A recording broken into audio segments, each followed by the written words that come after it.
Hello everyone! Welcome to Blissful Productions! I'm Chloe D, and I gotta talk about Descendants: Rise of Red. Y'all, this movie made me so mad that the moment I finished it, I immediately began to work on a video discussing the rewrites that this story desperately needed. So here we are! I just really want to discuss my critiques because this movie could have been so phenomenal. And yes, I do mean that. This is the fourth installment in this franchise. No one had high hopes for this movie. However, that also allowed for this movie to do literally whatever it wanted because no one expected anything from it. I myself had pretty low expectations when it came to this movie. I didn't think it would be very good, especially after Descendants 3, which I didn't like, but I ended up watching this movie anyway. The plot is described as such. After the Queen of Hearts incites a coup on Auradon, her rebellious daughter Red and Cinderella's perfectionist daughter Chloe join forces and travel back in time to try and undo the traumatic event that set Red's mother down her villainous path.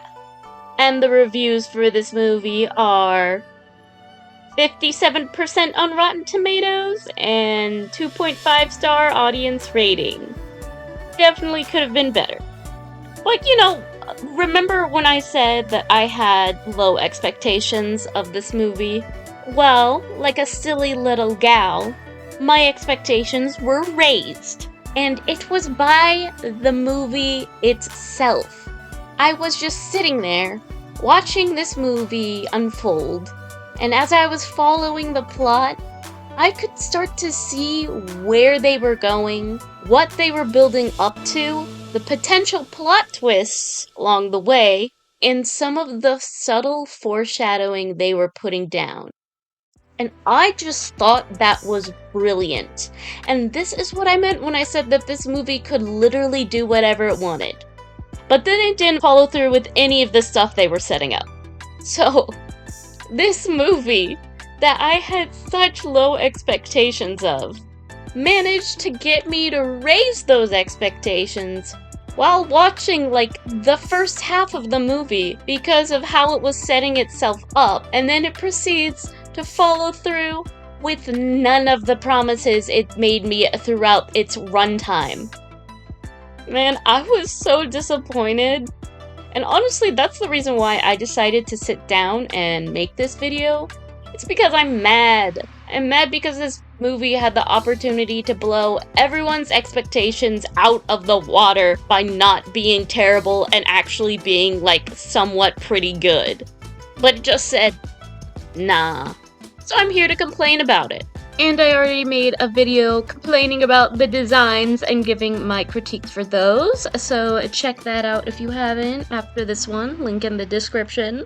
Without further ado, let's get into it. So I do have a lot of critiques and complaints about this story, but one thing that they did absolutely so well was this one specific scene.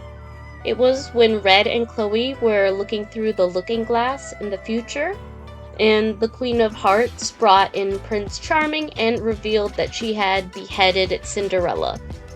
Guys, I almost started crying.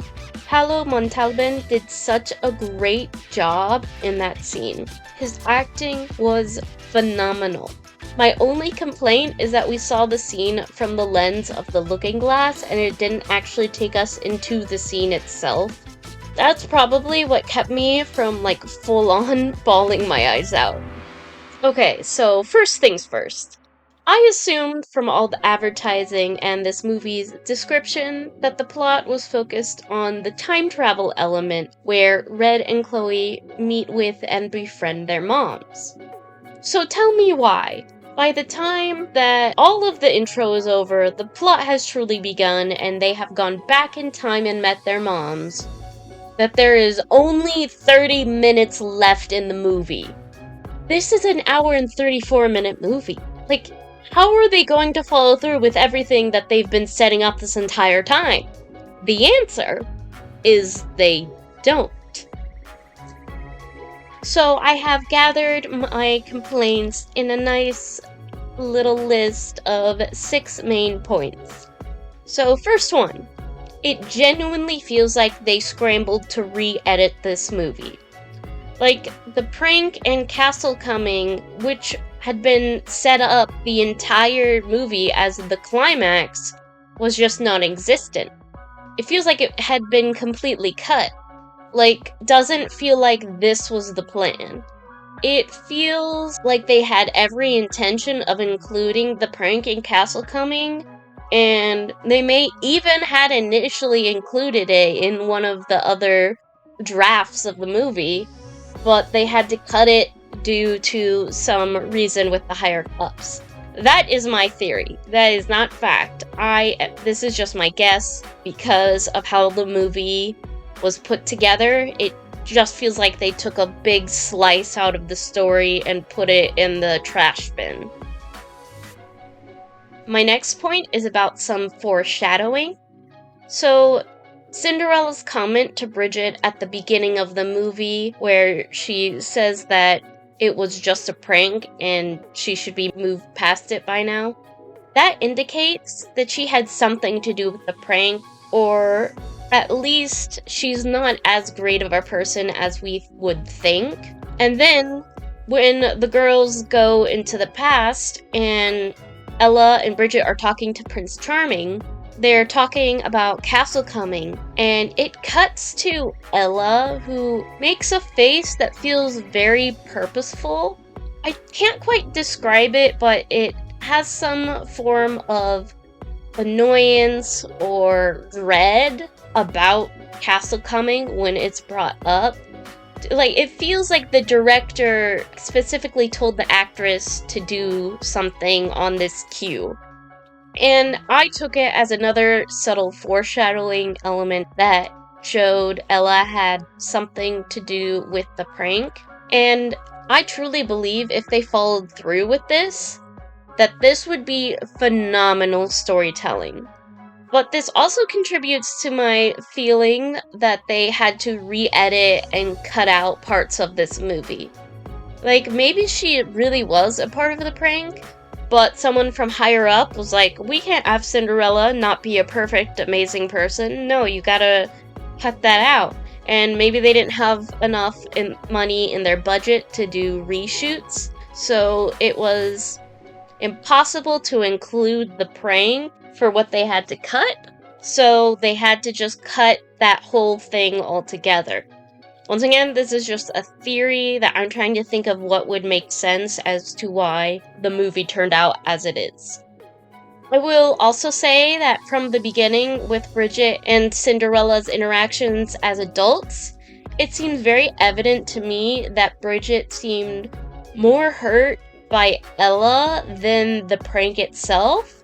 What I mean by that is that it wasn't the prank itself that caused the trauma, but perhaps it was Ella's reaction to Bridget being pranked that caused it to really be a traumatic event, if that makes any sense.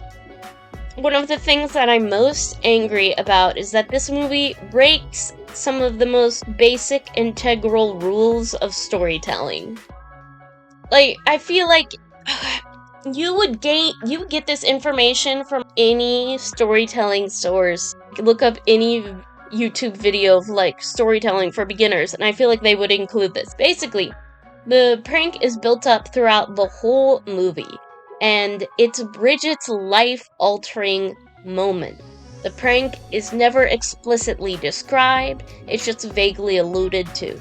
It's like, ooh, I wonder what it could be. What kind of flashback will we see? Is Red gonna look through the looking glass and see this traumatic prank that ruined her mother's life? Oh, no? We never get to see or find out what it was? No, yeah, that's fine. It's not like it was the most integral piece to this entire story, and without this element there would be no story. Also, I know it was briefly shown during Uliana's song that the prank was likely transforming Bridget into like this ugly monster. But technically, we don't know if that's what actually happened or if it was just an example of what Uliana was thinking. My next main point that I absolutely am so mad about is that Red and Chloe actually didn't change anything. Based on what is shown, they did not change anything. From everything that they said, the villains would still have been frozen by the book when they opened it, regardless if Red and Chloe were there to witness it. That would have always happened. And another piece of evidence for my Ella was the real one behind the prank story that they had to cut theory is that the only thing that they did change is that they got Ella grounded. And if she was grounded and couldn't come to Castle Coming and she was the one behind the prank, then the prank never would have happened. That was the only thing. Although, since that is never confirmed in the movie, according to what we are seeing, they did not change anything. The last thing that really annoyed me about this movie is that they suffer 0 consequences for time travel. At the beginning, Maddox made a whole point about how Red may lose her mother forever if she does this. And I know they hinted that there's going to be another movie where there are consequences, but Maddox made it sound like Red's mom could die or disappear from existence. Or Red could disappear from existence. And also, because they didn't follow through with a single thing that they promised in this movie, I can't trust that in the next movie they will feature any consequences for time travel. Alright, so this is where the fun begins, as I have written 2 main alternate endings for this movie, but they kind of branch into smaller alternate endings depending on like which route you want to go, but all of them involve actually seeing the prank unfold, as that is literally the most important part of the story, and it feels like they broke the laws of storytelling by not showing it, especially because of how they brought it up. I genuinely believe that the climax would take place at the Castle Coming, and that the prank would be that climax. But no! Because it had such a large effect on Bridget, I'm assuming that it's one of those pranks that is basically a crime, but people try to play it off as a prank. Personally, I would have made it having to do with something that was very personal to her, like breaking a family heirloom, or another item that had been established as meaning a lot to her. Maybe even she has her sights set on a guy she likes and plans to confess her feelings after the Shuffle of Love at Castle Coming. Perhaps the prank even caused her some kind of physical injury, but this is also Disney, so I don't know if they would go for that. And I kind of tried in my rewrites to create routes that I think Disney could go for. Although some of them are kind of a stretch, but I would definitely fight for them. However, since the movie itself alludes that the prank would be turning her into a hideous monster, that is the route that I go in. And though this isn't actually included in my edits, I would have included the clip from Shuffle of Love where Bridget looks through the looking glass and sees the Queen of Hearts, because that was the moment that made me want to watch the movie. And visually, it's very powerful. And I was really mad it didn't appear in the movie. Another quick note is that I'd either extend the runtime 30 minutes so that we can fit all the necessary elements, or cut out some of the content from when they are in the present. Comment down below what you would have cut from the movie. I mean, you know, taking out the whole gelatin thing wouldn't change anything from the story, and give us a few extra seconds, so maybe.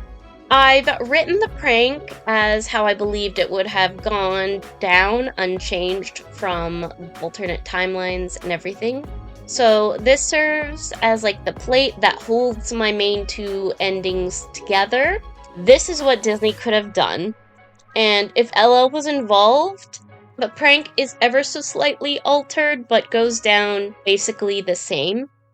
So, I'm gonna go ahead and narrate the prank, aka what I desperately wished Disney showed us. I hope you like it. Red and Chloe have gone back in time and have already met their moms. Red, seeing how different Bridget is from the mother that she has grown up with, confuses her. She cannot understand how her mom went from the sweet Bridget to the evil Queen of Hearts. They know that some kind of prank happened, but it's just a prank. Why would that change someone's entire identity? So they somehow manage to steal the looking glass from Bridget, and Chloe is against this choice, but Red convinces her to go along with it because if the prank serves as the true catalyst for all of the events that happen after, then they need to know how it plays out in order to stop it. So they do get the looking glass. When they open it, it is following Bridget into the castle coming room. Then the scene moves from the two girls looking into the looking glass into what's actually happening inside of it and the scene. Bridget is all smiles and is wearing a beautiful dress. Ella is there too and is excited for her friend. Ella slickly leaves with Prince Charming without Bridget realizing, and her song Shuffle of Love comes on, and this is her moment. She goes center stage. She starts doing her dance. Uliana then does the prank. This transforms Bridget into a hideous monster. She screams and knocks over a table, spilling all of the contents on the floor. The music stops. She looks around, petrified. Her dress is also ripped from the transformation, and she has cake along one side of her arm from hitting the table.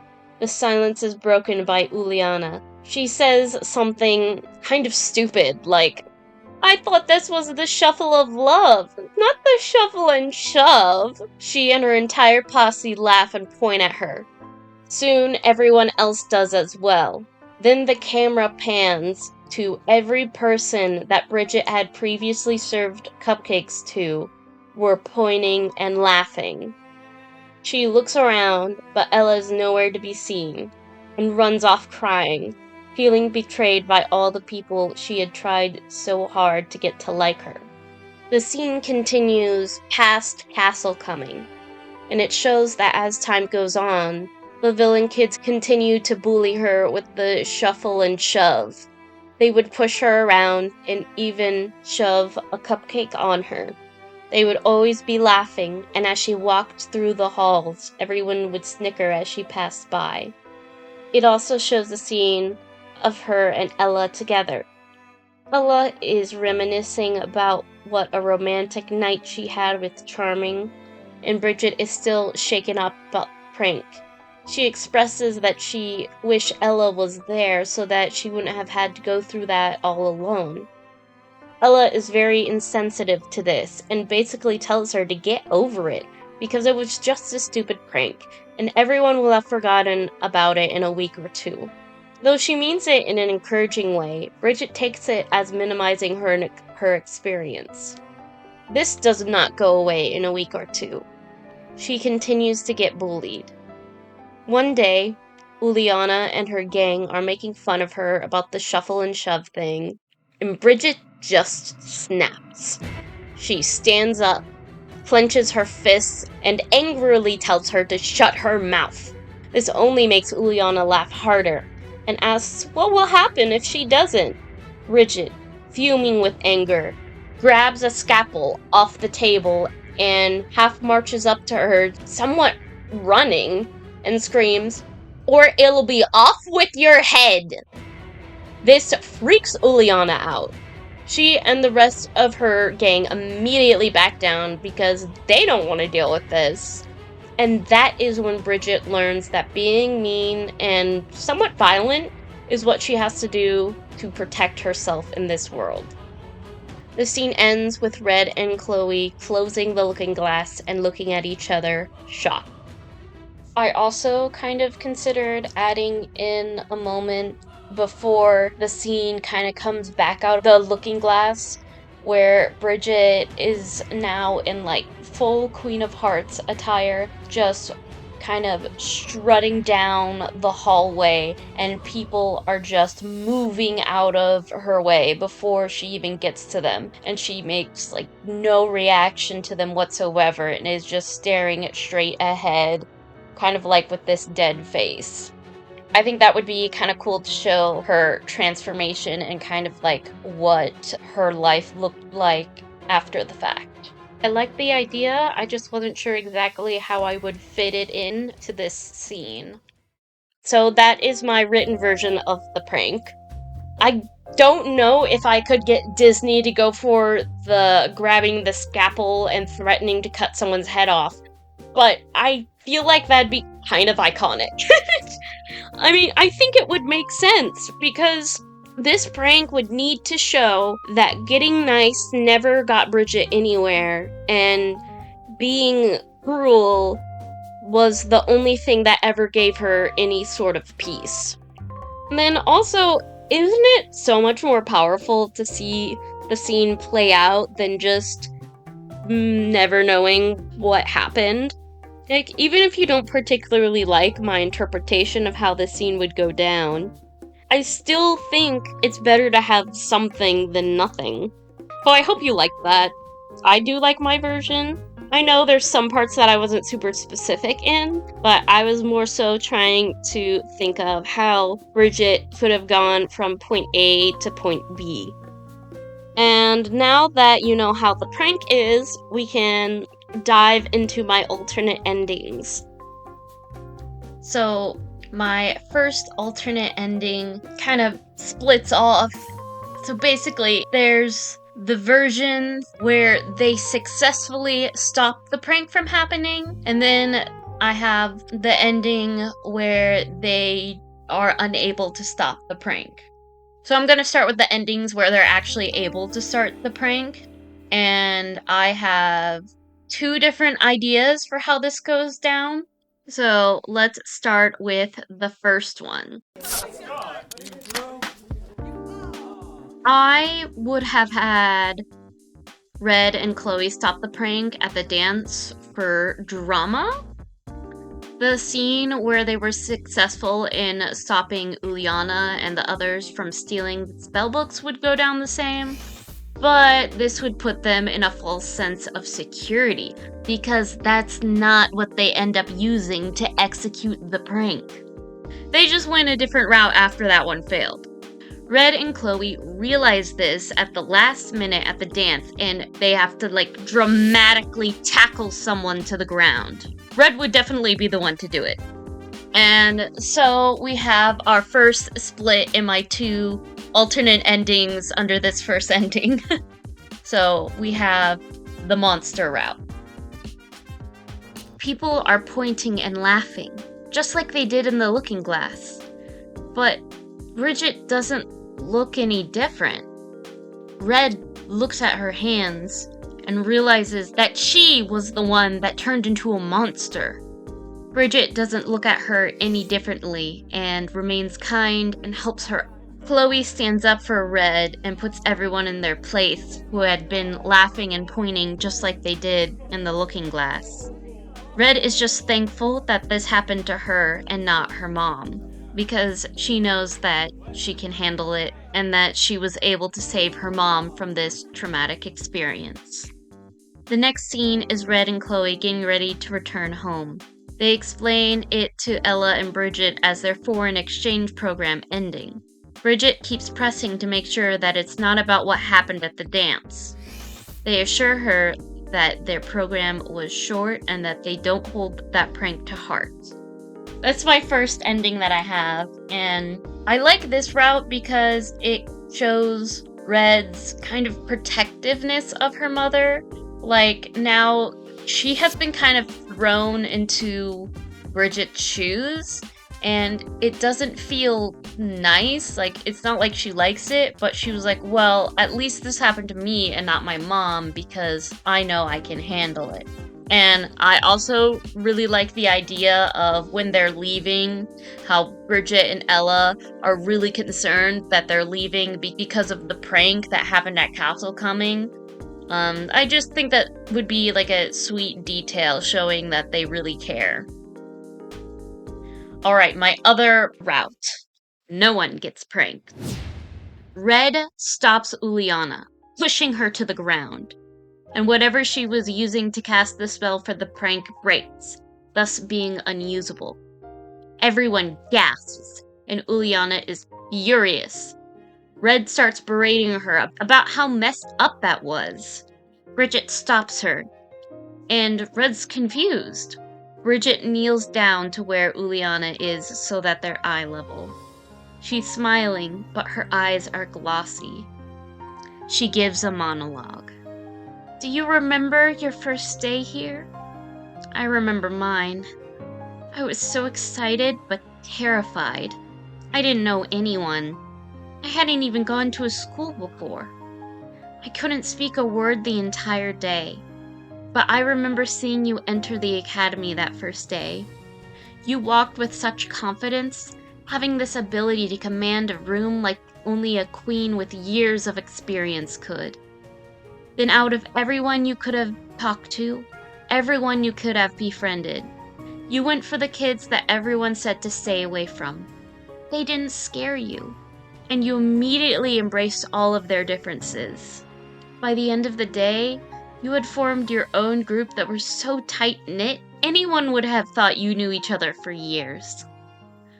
That day, I decided that I wanted to be a little more like you. To have the ability to look past someone's outer exterior and discard all preconceived notions to see what's on the inside. That's how I gained the courage to speak to Ella. And that's why I've been trying so hard to be your friend. I thought that maybe you would see past my exterior too, and we could be friends.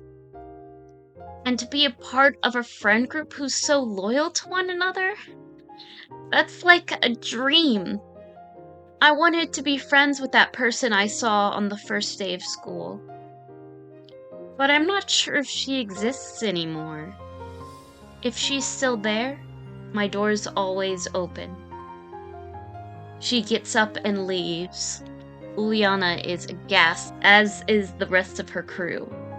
And then I would imagine China and McLean starts narrating this part.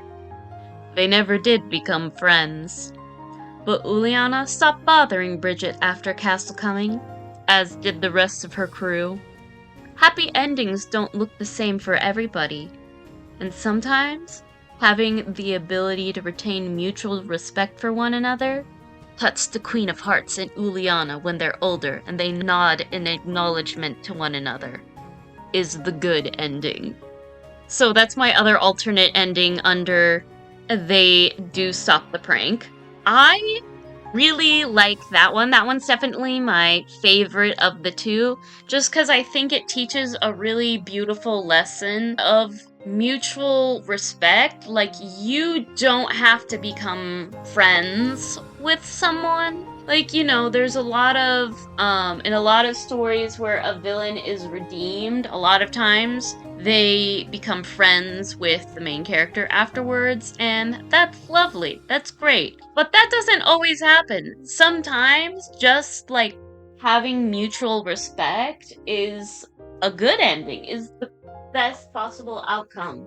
I just think it's cool to have a story where it's like, yeah, it's okay that these two didn't become friends. They were, you know, chill with one another at the end of the day.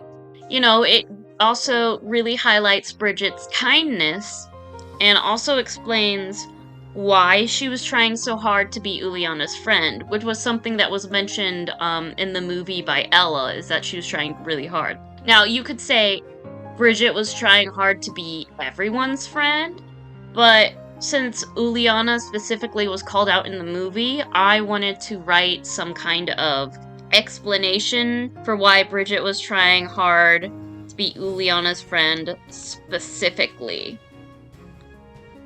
And I just think that's really beautiful. I really like the idea of that ending, and I kind of really like my monologue. I hope you liked it. I know it's not like perfect or anything, but I thought it was sweet. I'm always down for some kindness, and I love that I had Bridget basically leave the door open for friendship, but she wasn't gonna push it anymore. I just thought that was really cool. So those are my first two alternate endings.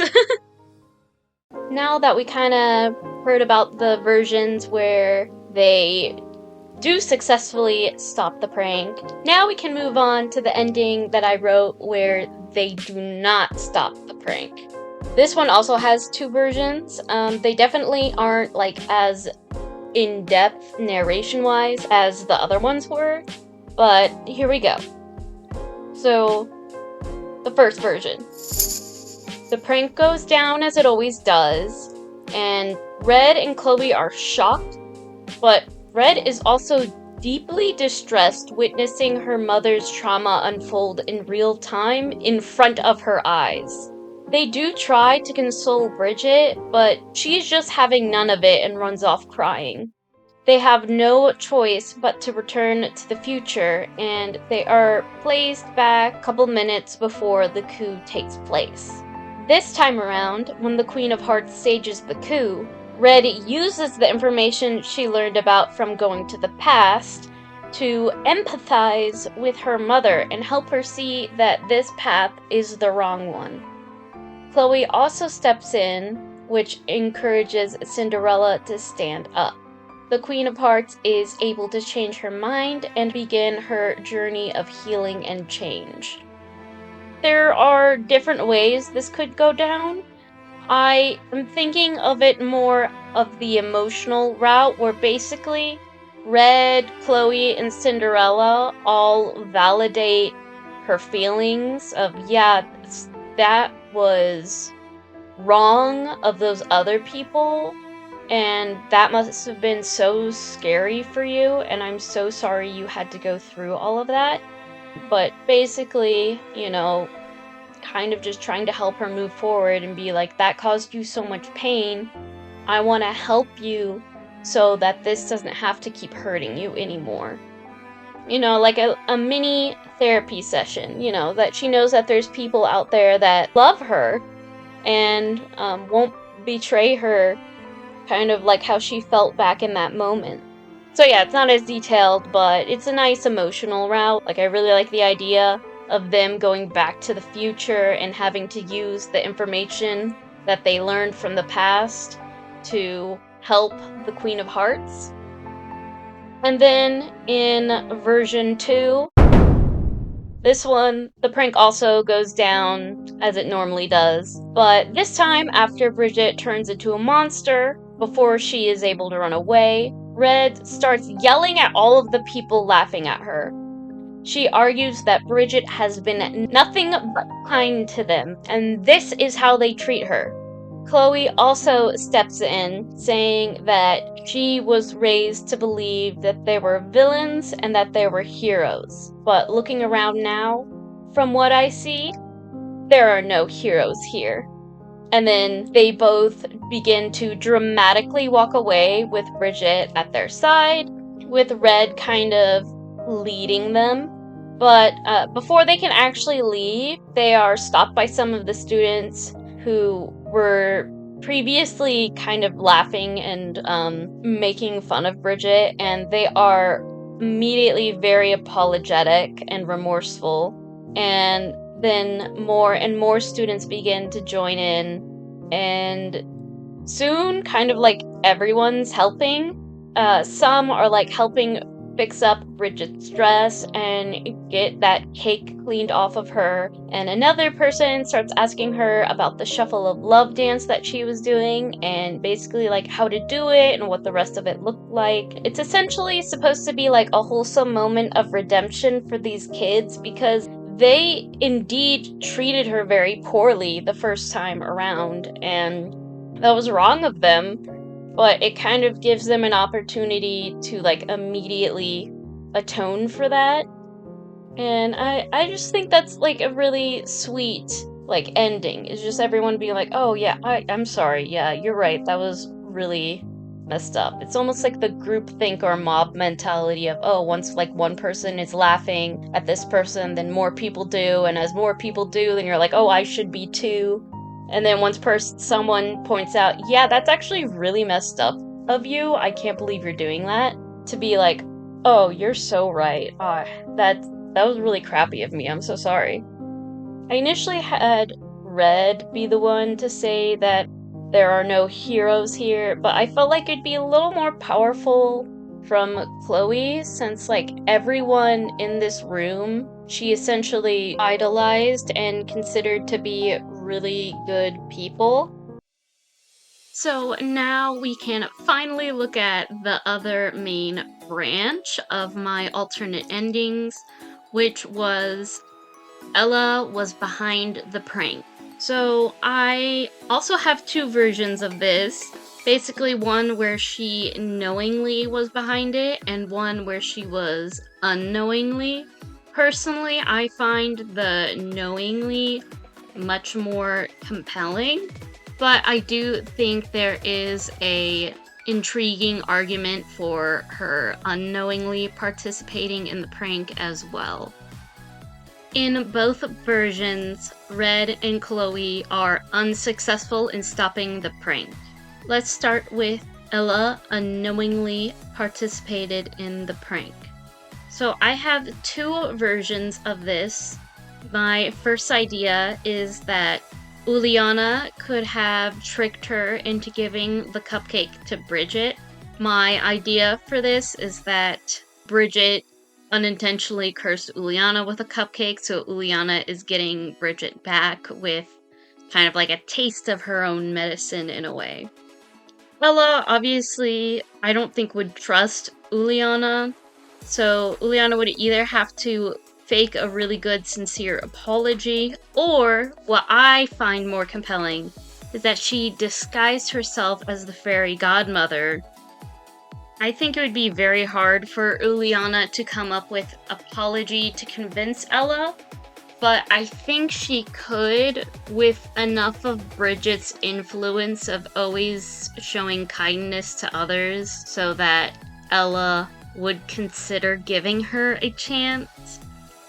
Now visiting the other branch, where I think Uliana would disguise herself as the fairy godmother, who asks Ella to give the cupcake to Bridget. And why would the fairy godmother be giving the cupcake to Bridget? I don't know, I guess it to be to hype her up for the Shuffle of Love. Maybe it's a thank you cupcake for what Bridget had done earlier. And after giving it to Bridget, and she runs off with the prince, and after finding out what happens, she runs into Fairy Godmother after everything, and she's so upset because the villain kids basically mugged her and stole her wand, so she missed the dance. And then Ella puts two and two together and is horrified. But rather than coming clean, she tries to downplay the whole experience to make herself feel better. But she doesn't admit that she was the one that handed Bridget the faded cupcake. So that was kind of like both branches in one. I feel like Uliana giving a fake sincere apology has potential, but my biggest problem with that version is I feel like Ella would have a much easier time coming clean because it was obviously Uliana who was behind it, and she was just it's just a much more understandable situation. Like, she would probably tell Bridget, "Oh, Uliana asked me to give this to you," and Bridget would be like, "Oh my gosh, that's so sweet." And then after everything happened, she probably wouldn't even blame Ella for it. So I don't think that's a good route. I find the impersonating the fairy godmother to be more compelling because it is kind of bringing this underutilized character into the light. But yeah, so those were branches unknowingly. Okay, so this next version is the one that I wrote based on where I thought the movie was going and how I would have written it or how I would have done it. The movie goes mostly the same, but the beginning scene is different. Either this takes place before the beginning narration and then leads right into it, or it doesn't happen until the first scene where Chloe, Cinderella, and Charming are introduced. The scene takes place at Castle Coming. Young Ella and Charming are having their first dance. The clock strikes midnight and Cinderella runs off, leaving behind a glass slipper. Charming calls out to her, saying that he will bring it back to her. She smiles as she runs away. Basically, this is just a little scene to show some of the classic elements of the Cinderella story, which was one of my big complaints about this movie, because it takes place when Ella's origin story would happen, but there's nothing Cinderella about it. Like, she could have been replaced with any other princess, and it wouldn't have mattered. The story would be unchanged. So I wanted to sprinkle in a little more Cinderella there. And I feel like that scene would work best at either the very beginning, or Brandy could narrate over it, as the scene would somewhat overlap with modern day, being portrayed as a dreamlike montage. But now back to the main plot. Red and Chloe believe that they've stopped the prank. They go to Castle Coming to celebrate, but wait, the prank still happened. Bridget runs off. What happened? What did they do wrong? They stopped Uliana. At a loss, before they can even begin to figure out what went wrong, they are forced back to the future. Once back, the coup is well on its way. Red helps Chloe break into the dungeons to see her mother. Chloe and Cinderella have an emotional reunion. Chloe tries to break her out, but Cinderella refuses. She has accepted her fate. Chloe is shocked and confused, asking how she could surrender. Cinderella is reluctant. Closing her eyes, she says, "Because it's what I deserve." Now both Red and Chloe are shocked. Chloe's just aghast and tries to comfort her mother, saying how great of a person she is. Cinderella shakes her head. "No, you don't understand. It's my fault that Bridget turned out this way." "Mom, what are you talking about? It was me.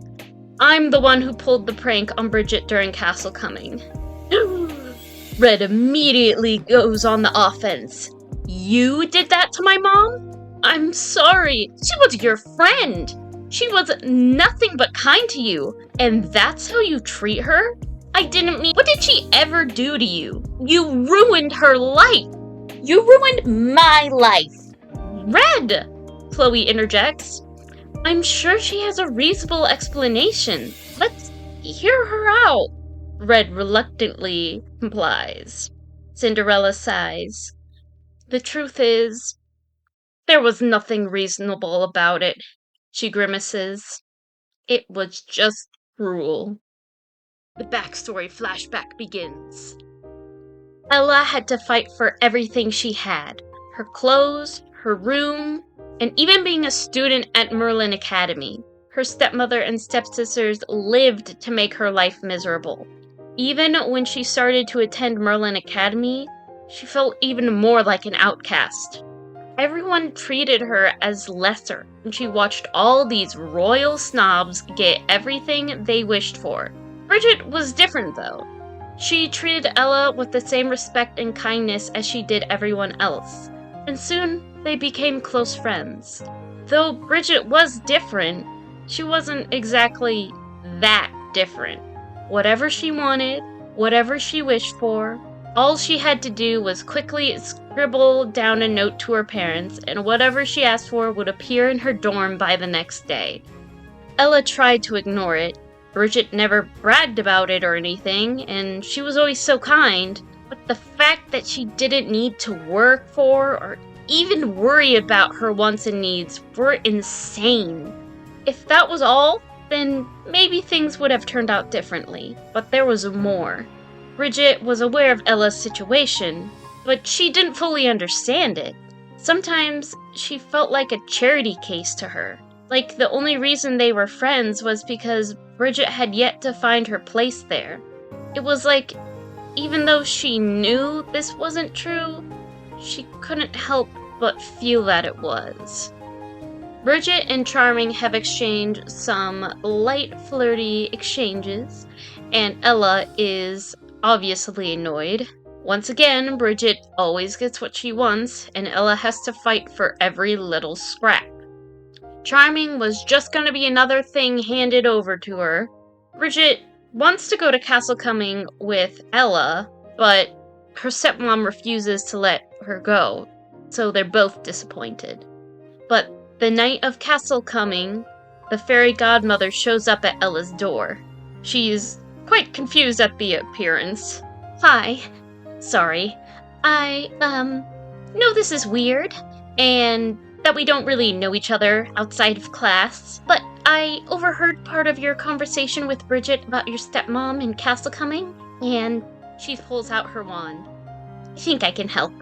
She thinks that she has just the right spell. They go out to the back of the garden where she pulls out a Mary Poppins-esque bag and begins pulling out various items.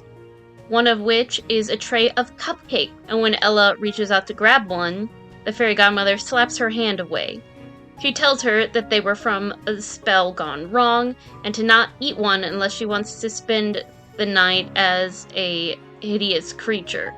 It's played for laughs, though. Basically, fairy godmother is carrying them around until she finds a safe way to dispose of them, because you don't want any mutant rats running around for a night.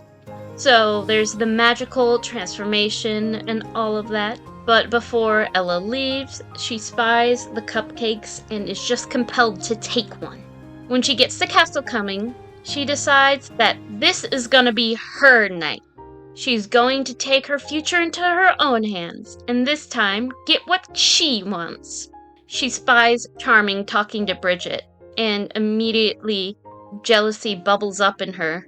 She joins them just as Bridget is telling him about the Shuffle of Love dance she plans on doing, and asks if he'll watch. He says he'll look forward to it. Ella interrupts. Bridget is excited that she came, and after he leaves, she explains how nervous she is. Ella pulls out the cursed cupcake and tells her to eat a little to settle the nerves. Bridget, already holding a plate with food on it, happily takes it. Ella confidently walks up to Charming and strikes up a conversation. The commotion of the transformation begins, and she ushers Charming out of there. After a romantic night, she hurries away, losing her glass slipper that Charming promises to return to her upon their next meeting. Before she gets back inside her house, she hears crying. Following the sound, she sees Bridget curled up on her back doorstep, and her heart sinks as she realizes what she did. Bridget is a beast. Green, boily skin, floppy pointed ears, large hands and feet with thick broken nails, and cake covering one side of her.